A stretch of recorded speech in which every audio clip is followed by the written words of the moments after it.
Le monde du football n'est jamais un long fleuve tranquille. Il suffit parfois d'une simple présence dans un stade, d'un mot prononcé dans un vestiaire, ou d'une blessure mal soignée pour que tout s'enflamme.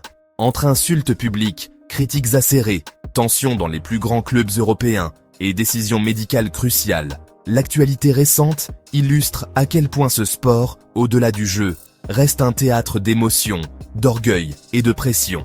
Des tribunes de São Paulo aux vestiaires de Madrid et Barcelone, en passant par les plateaux télévisés français, les secousses ne manquent pas. Et au cœur de ce tumulte, les stars et entraîneurs, soumis à une exposition constante, doivent jongler entre prestige et polémique, performance et survie médiatique. Présent dans les tribunes de l'Allianz Parque un jeudi soir, pour assister au derby entre Palmeiras et Santos, comptant pour la 32e journée du championnat brésilien, Neymar a été la cible de violentes insultes venant des supporters adverses. Installé dans une loge VIP derrière le but sud, le numéro 10 du Santos a dû essuyer une série de cris hostiles. Les tribunes se sont déchaînées, scandant à son encontre des propos insultants, tels que « Et Neymar, va te faire foutre », comme le montrent les images relayées par Itatiaia Sport. Sa présence, pourtant anodine pour soutenir son équipe, n'a clairement pas été bien accueillie par les fans du Verdão, rivaux historiques.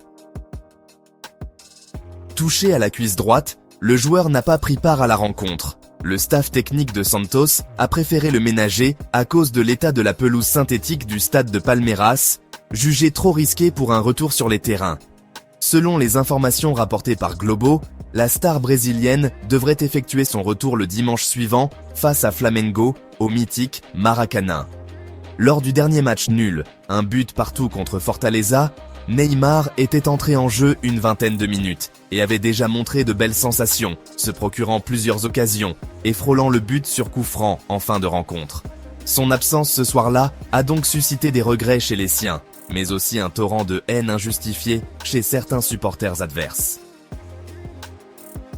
Pendant ce temps, en France, une autre tempête médiatique éclatait autour de l'Olympique de Marseille. L'ancien joueur du Paris Saint-Germain et désormais consultant pour RMC, Jérôme Rotten, n'a pas mâché ses mots après la défaite des Phocéens à domicile face à l'Atalanta, 1-0. Malgré un pénalty non sifflé avant le but italien, les Marseillais n'ont pas été à la hauteur des attentes. Ali Zarak, proche de Mehdi Benatia, s'en est pris à Rotten pour ses critiques, mais ce dernier est resté fidèle à son franc-parler. Selon lui, l'OM est ridicule en termes de résultats, c'est un fait. Le consultant a souligné que l'équipe se retrouve dans le peloton des formations déjà presque éliminées, ressemblant davantage à des équipes de Ligue Europa qu'à des prétendantes à la Ligue des Champions. Il a ajouté que De Zerbi, le coach du club, affiche une statistique inquiétante. 10 matchs de Ligue des Champions pour une seule victoire. Pour Rossen, tout est dit. Tactiquement, selon lui, l'entraîneur italien ne possède ni les armes ni les compétences pour pousser l'OM à devenir meilleur. Il s'est fait dominer, a-t-il ajouté, par Juric, le coach de l'Atalanta. Rotten a ensuite dénoncé une véritable erreur de casting, pointant du doigt la direction du club, qui a recruté et bâti cette équipe. Il a rappelé que les moyens de Marseille ne sont pas ceux de l'Atalanta, et pourtant, l'écart de performance et de qualité technique est flagrant. Sur le match, à part Greenwood et Rulli, le reste de l'effectif est à jeter, a-t-il estimé. Certains joueurs, mis en avant pour leur expérience, n'ont pas le niveau attendu. Il a notamment cité Højbjerg, qu'il juge moyen, rappelant que ces grands matchs de Ligue des Champions se résument souvent au néant. Ces propos, crus mais lucides, ont relancé le débat sur la stratégie sportive de l'Olympique de Marseille et sur la pertinence du choix de son entraîneur actuel. De l'autre côté des Pyrénées, l'ambiance n'est pas plus sereine. Au Real Madrid, les relations entre Xabi Alonso et plusieurs cadres de l'équipe se tendent dangereusement. Être entraîneur du Real, c'est accepter que même la première place du championnat puisse paraître insuffisante. Arrivé l'été dernier pour succéder à Carlo Ancelotti, Alonso mène pourtant son équipe en tête, 5 points devant le Barça. Mais derrière cette apparente réussite, des fissures apparaissent. Le cas de Vinicius illustre bien la situation. Les relations entre le Brésilien et son entraîneur se sont nettement refroidies depuis l'incident survenu lors du Classico. Et ce malaise ne se limite pas à lui. Federico Valverde, repositionné au poste de latéral droit en raison des absences de Carvajal et d'Alexander-Arnold, avait publiquement exprimé son mécontentement avant de se rétracter. D'après le quotidien Sport, les tensions deviennent de plus en plus visibles dans le vestiaire. Alonso aurait froissé plusieurs cadres, au point qu'un proche d'un joueur important a lâché « Il se prend pour Pep Guardiola, mais pour l'instant, il n'est que Xabi ». Ces fuites dans la presse révèlent un vestiaire fragmenté où la cohésion semble se fissurer. Ses méthodes rigides, sa froideur et son manque de communication lui seraient reprochés malgré un bilan honorable, 17 victoires en 21 matchs. Le journal ajoute que l'avenir du coach espagnol est incertain, le risque de perdre le vestiaire étant bien réel.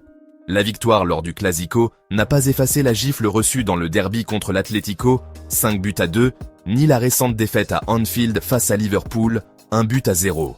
L'animateur d'El Chiringuito, Josep Pedrerol, s'est d'ailleurs interrogé sur la capacité d'Alonso à garder le contrôle de son groupe. Je ne sais pas si son message passe encore. Pourquoi faire entrer Arnold à 10 minutes de la fin, sinon pour le faire huer? Même les joueurs s'interrogent. Et Vinicius n'est pas le seul concerné. Les doutes grandissent donc autour de la faculté de l'entraîneur à fédérer une équipe pleine d'ego et d'ambition, dans un club où chaque décision est scrutée à la loupe. Pendant ce temps, du côté du rival catalan, un autre prodige attire l'attention, mais cette fois pour des raisons médicales. Le jeune Lamine Yamal, 18 ans, traverse une période délicate. Ses récentes performances en baisse, ses blessures à répétition et certaines polémiques extra-sportives ont alimenté les discussions en Espagne. Depuis plusieurs semaines, il souffre d'une pubalgie récurrente qui l'empêche d'être pleinement performant. Conscient que cette douleur affecte sa capacité à accélérer et à feinter, le jeune joueur a préféré continuer à jouer, sans se résoudre à une opération. Il a tenu à démentir certaines rumeurs, déclarant « On a beaucoup parlé de ma pubalgie. On a dit que j'étais triste. Mais tout cela est faux. » Selon le quotidien Sport, il souhaite éviter l'intervention chirurgicale pour le moment, la décision finale dépendant de l'intensité de la douleur. Pour le soigner sans opération, le FC Barcelone a décidé de faire appel à un médecin reconnu, le docteur Lempenen, installé en Finlande. Spécialiste de la pubalgie, ce dernier a déjà opéré Ronald Araujo et Alejandro Balde pour des blessures similaires. Il travaille désormais en étroite collaboration avec le staff médical catalan afin d'établir un programme de rééducation visant à apaiser la douleur et prévenir toute aggravation. Les dirigeants du club insistent. Une opération n'est envisagée que si la situation empire dans les semaines à venir. Mais les problèmes du Barça ne se limitent pas à l'infirmerie. L'entraîneur Hansi Flick, arrivé avec l'espoir de redonner de la discipline et du prestige au club, commence lui aussi à perdre patience. Fatigué des polémiques et du contexte oppressant autour de son équipe, il serait particulièrement irrité par l'attitude de certains joueurs. Selon plusieurs sources catalanes, l'Allemand songerait même à quitter le club avant la fin de la saison. ABC rapporte qu'il est actuellement très frustré par le comportement de plusieurs membres de son effectif qu'il juge dispersés et peu impliqués. Flick serait également contrarié par les privilèges accordés à certains, notamment à Lamine Yamal, autorisé à voyager à Milan après le Clasico, au lieu de rentrer avec l'équipe. Ce traitement différencié aurait profondément déplu à l'entraîneur, habitué à une rigueur de fer depuis son passage au Bayern Munich. Le sentiment d'isolement du coach s'accroît, surtout face à une direction qu'il ne juge pas toujours prête à le soutenir dans ses choix. Le média AS le décrit même comme « blasé », contraint de jouer un rôle politique plus que sportif. Selon l'émission El Chiringuito, Flick en a aussi assez des médias qui s'acharnent, selon lui, à déstabiliser le club en permanence.